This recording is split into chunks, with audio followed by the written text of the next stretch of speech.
the goal of this presentation is really just to take a step back, as a few people have recently in the modern sort of discourse on X and other places, uh, and ask, why are we doing any of this in the first place? Why are we building technologies? Why are we trying to create different forms of progress? And ultimately, the sort of framing I would like to give is, why are we trying to build some kind of networked society with the internet and with all these other tools that we happen to be putting in place? Um, and for those of you who don't know me, this is a conversation I've been sort of having with the community and with myself, candidly, for a while, through the context of Gitcoin, which I co-founded in 2017, 2018 with Kevin Owocki and others. And now more recently through Public Works, which is fundamentally focused on trying to build new forms of open source funding for community projects on Ethereum.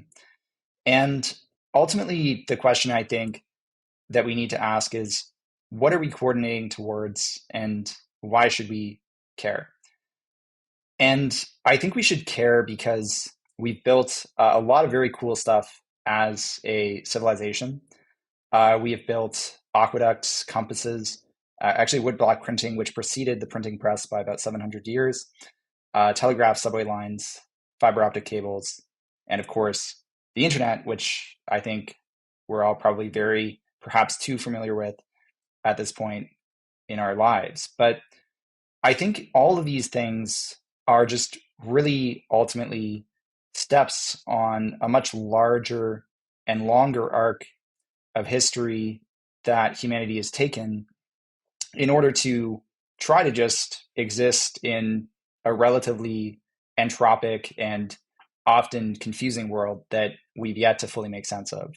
And I think that's just fundamentally a very cool thing that we've done, and that we should collectively recognize that we're sort of taking part in. We're standing on the shoulders of giants in everything that we do, all the way back, thousands, if not hundreds of thousands of years.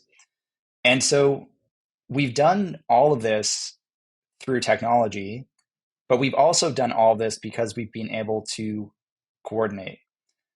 And as society has become more complex and we've moved from things like kingdoms to things like states to tools like the internet and networks, the pace at which society is moving has continued to accelerate. And you've seen, probably at least some of you, a lot of conversations about where we're accelerating to, and why acceleration is good and why acceleration matters. But I think the fundamental question that we should ask is, how does this affect, and how does our interconnectedness impact the way in which we actually maintain some sensible degree of progress in terms of how we arrange, not just to build technologies based on the tooling that we have now, but how we arrange to build technologies based on what we might have in the future.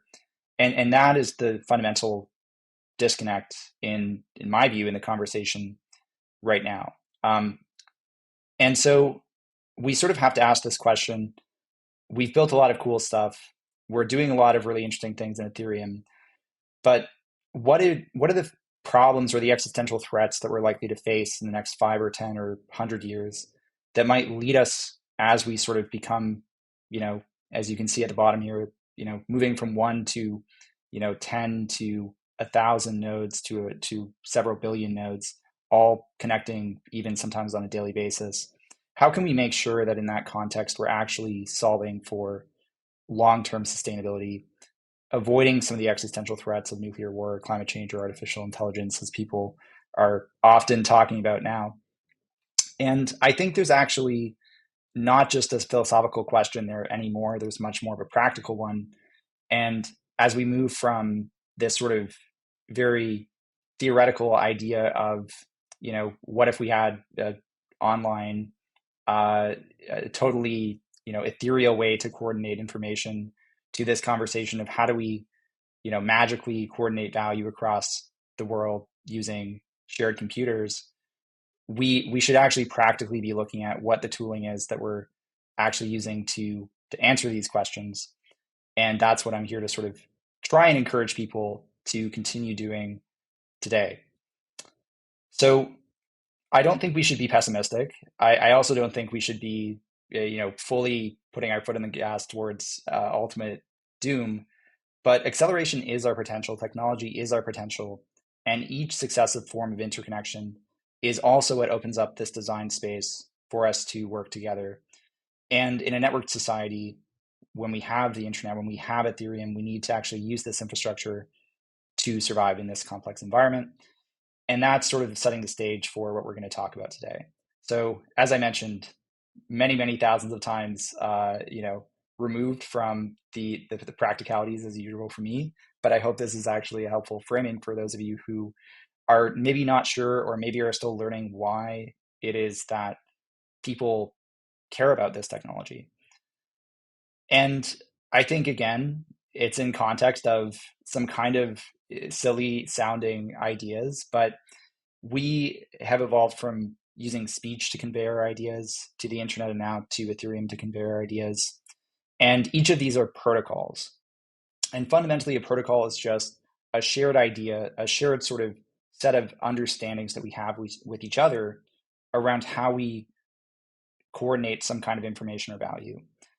And as we build more protocols, we are able to increasingly stand on the shoulders of more and more giants and able to create more and more sort of complexity that we can actually manage because it's no longer front and center for us. It's now abstracted away from us. We're able to do things without even realizing we're doing them. No one who's listening to this is probably paying exact attention to the packets that are going through to them for this to happen, but yet it works. And that is the beauty of a lot of, I think, what we should be striving to build is very modular, very simple, and very standardized tools. But in an age of open source software, this is very difficult for a couple of reasons. And one of those reasons is there's a lot of developers doing a lot of different things. There's a lot of software companies that are doing lots of different business models and approaches to building these technologies. And there's also a lot of value that's at stake. And because there's a lot of value at stake, we tend to get really caught up in short-term financial gains. This is what you see in markets all the time. And unsurprisingly, this is part of the reason we're in what I guess we'll colloquially call a bear market right now in the first place. And so if we're going to think about this very, very long arc of history, we need to think about how we're going to actually sustain these conversations around standards for a long enough period for it to matter, and increasingly how we're going to distribute the value from those conversations and from the tools that are created as a result of them to people in a way that leads to sustainable future growth. And this is a challenge, especially in a digital age.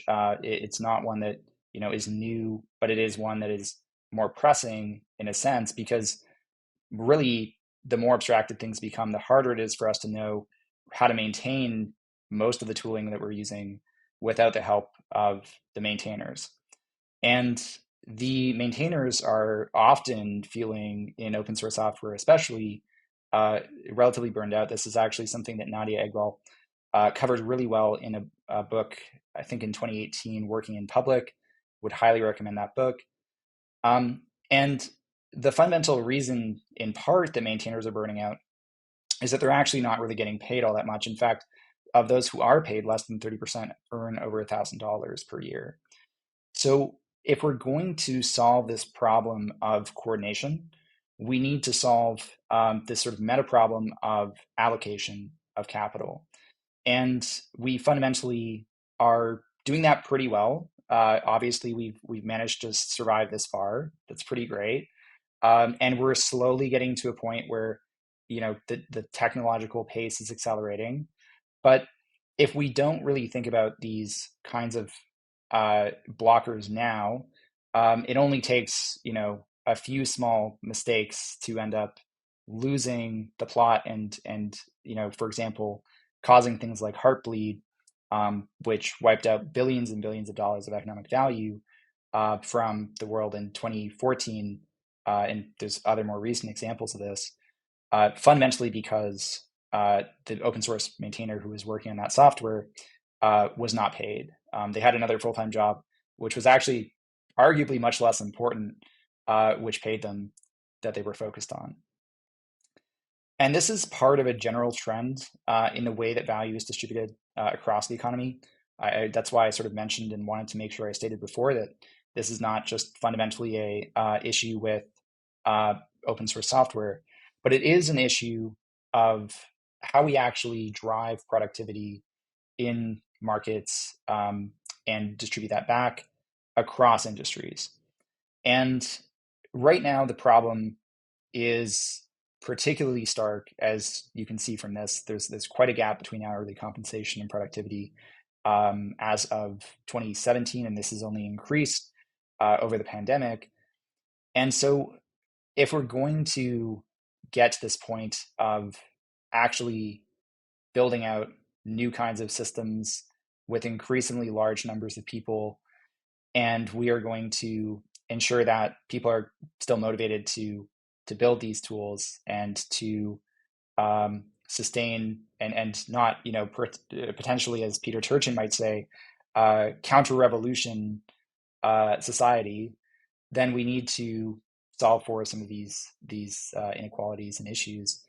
And in turn, down the stack, we get all these other benefits of technology that I mentioned earlier.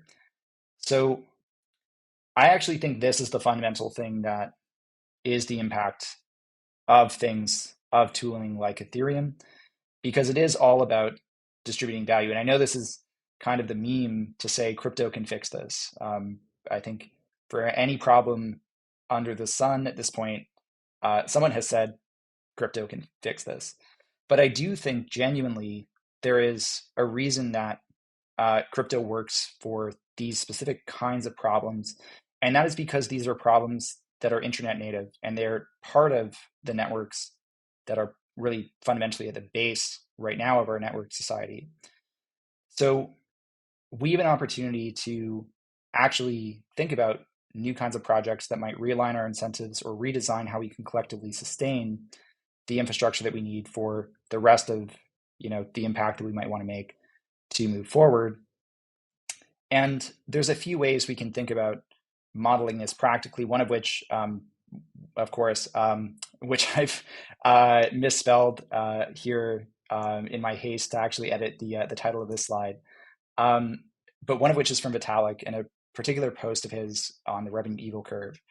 And essentially the idea of the revenue evil curve is that what we can do traditionally to fund public goods is work with states, work with large-scale philanthropic institutions, work with other kinds of, generally large-scale actors across the world to flow value down the stack to different types of maintainers, to different types of dependencies. And ultimately that leads to really quite sustainable systems in a lot of cases. That's how we have roads and bridges. That's how we have electrical grids. That's how we have, even some of the media that we listen to or, watch on a daily basis is through these institutions. But the other piece that's missing, in my opinion, from this conversation, and it's part of what I think is implicit and quite interesting about this revenue evil curve piece, is how these types of systems can actually be built to rely on each other interdependently. And the fundamental idea of the revenue evil curve is that there's certain types of goods that can be monetized without causing a real loss in positive externalities, that the benefit that the good creates for broader society. And you can see this with things like the bridge example here. If there's a small toll for the bridge, it actually can improve the congestion, and in turn actually can be used, that funding can be used to subsidize things like public transit, which benefit society at large. On the other hand, you have things like, say, a patented algorithm, which, if monetized in that way, will immediately become unusable to anyone except those who can pay a huge amount of money to make it work for them. And this is a problem, obviously, from the perspective of net societal benefit, and in turn, a problem for the broader question of, how do we make sure that technology is being sustained, and that we are coordinating around the progress of it in a way that doesn't lead to societal collapse and solves, again, some of the existing inequalities. And I think that the really interesting part of Ethereum in particular is that we actually have the ability to create solidarity economies between projects, each of whom have their own revenue evil curves, and each of whom exist in a network with a fundamental base currency entirely online. And that is something that fundamentally did not exist before Ethereum. And I think that there is something to be said for the point in time in which Ethereum emerged that make me really genuinely believe that it will be hard to reach the same level of network effects after it.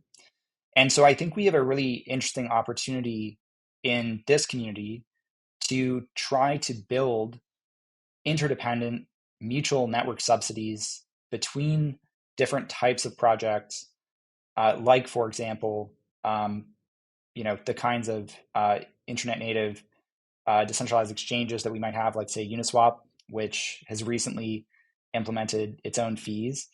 And, for example, large scale libraries that we're all relying on, such as, say, Ethers.js.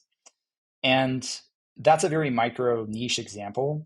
But if you have a whole series of applications across different types of verticals, across different types of design spaces with different monetization models, what's really interesting is just the possibilities for that interdependence to emerge and the way in which that can help solve these sustainability problems in a kind of secret third way that doesn't really make sense to do in the context of a lot of traditional non-networked public goods contexts. So, for example, it's very hard to get roads and bridges in the city to go and decide to subsidize the creation of a better local electrical grid without a lot of government overhead and a lot of other stakeholders involved in that process.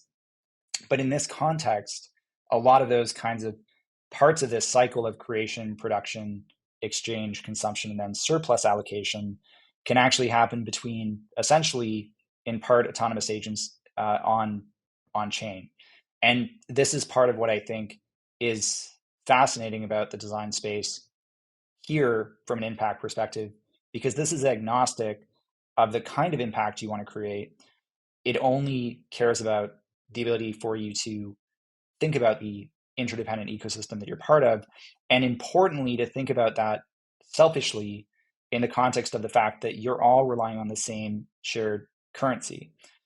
So this, to me, is fundamentally a very practical design space for anyone to think about who cares about the idea of improving the sustainability of the technology that we're using and building.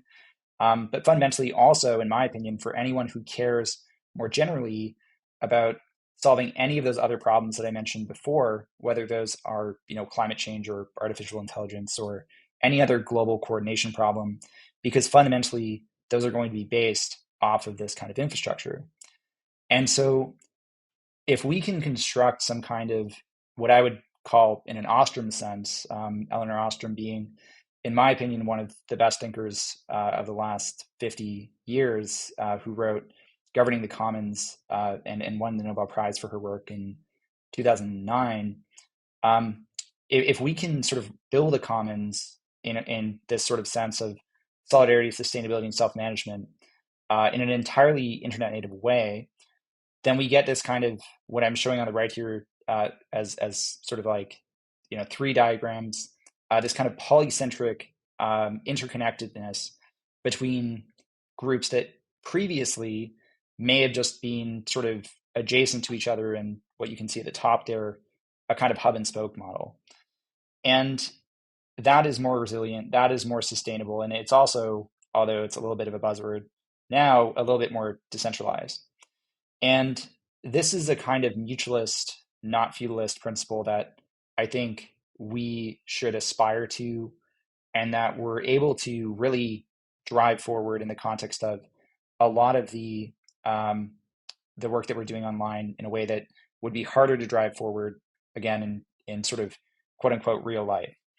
So these are three principles that I'd like people to think about as they're building in the context of, you know, anything that they're doing on Ethereum, but also, frankly, anything that they're doing with digital technologies or digital infrastructure, because often this is not yet, at least in my view, part of the real conversation that is being had when it comes to how to think about designing these systems. Um, so I guess like fundamentally to go back to why is Ethereum particularly well suited to this, and why should we care about the sort of opportunity we have here in the first place? You know, why hasn't this happened before? I think there's fundamentally three things that Ethereum has that make it particularly interesting and unique. The first is that it has credible commitments. So we have the ability to now create shared state with things like Gasper that I mentioned before to transfer value without intermediaries and then go on to create whatever kind of positive externalities we might want to create.